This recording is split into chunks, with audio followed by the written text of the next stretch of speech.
अगहन मास अर्थात नवंबर या मार्गशीर्ष मास भगवान श्री कृष्ण को अधिक प्रिय है। साल 2024 में अगहन अर्थात मार्गशीर्ष माह 16 नवंबर 2024 से शुरू हो रहा है और मार्गशीर्ष माह का अंत 15 दिसंबर 2024 को होगा। मार्गशीर्ष माह की अमावस्या 30 नवंबर 2024 को है और मार्गशीर्ष अर्थात अगहन माह की पूर्णिमा 15 दिसंबर 2024 को रहेगी। अगहन मास को मार्गशीर्ष माह क्यों कहा जाता है? यह माह भगवान श्री कृष्ण को अत्यंत प्रिय है। आइए जानते हैं अगहन मास की कुछ विशेषताओं के बारे में। हिंदू पंचांग के अनुसार वर्ष का नवा महीना अगहन कहलाता है। अगहन मास को मार्गशीर्ष के नाम से जाना जाता है। मार्गशीर्ष मास श्री कृष्ण का ही रूप है। गीता में स्वयं भगवान ने कहा है, मासाना मार्गशीर्षम।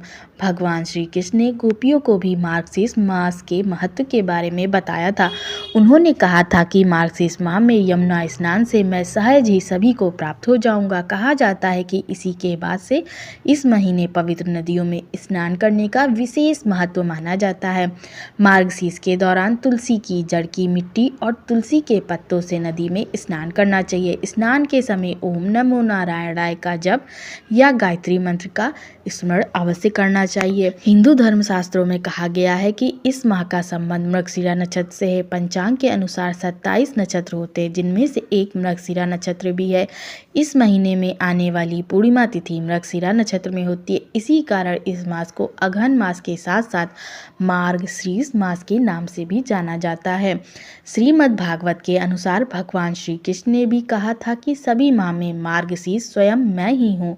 मार्गशीर्ष माह में श्रद्धा और भक्ति से प्राप्त पुण्य के बल पर हमें सभी सुखों की प्राप्ति हो जाती है। इस माह में नदियों में स्नान करने के साथ साथ दान पुण्य का विशेष महत्व है। सतयुग में देवों ने मार्गशीर्ष मास की प्रथम तिथि को ही वर्ष प्रारंभ किया था। इस मास में कश्यप ऋषि ने सुंदर कश्मीर प्रदेश की रचना की थी। इसी मास में महोत्सवों का आयोजन होता है, जो अत्यंत शुभ है। मार्गशीर्ष की पूर्णिमा को चंद्रमा की अवश्य ही पूजा करनी चाहिए, क्योंकि इस दिन चंद्रमा को सुधा के द्वारा सिंचित किया गया था। इस दिन माता, बहन, पुत्री, परिवार की अन्य स्त्रियों को वस्त्र प्रदान कर सम्मानित करना चाहिए। इस मास में विभिन्न प्रकार के नृत्य, गीत आदि का आयोजन कर उत्सव भी किया जाना चाहिए।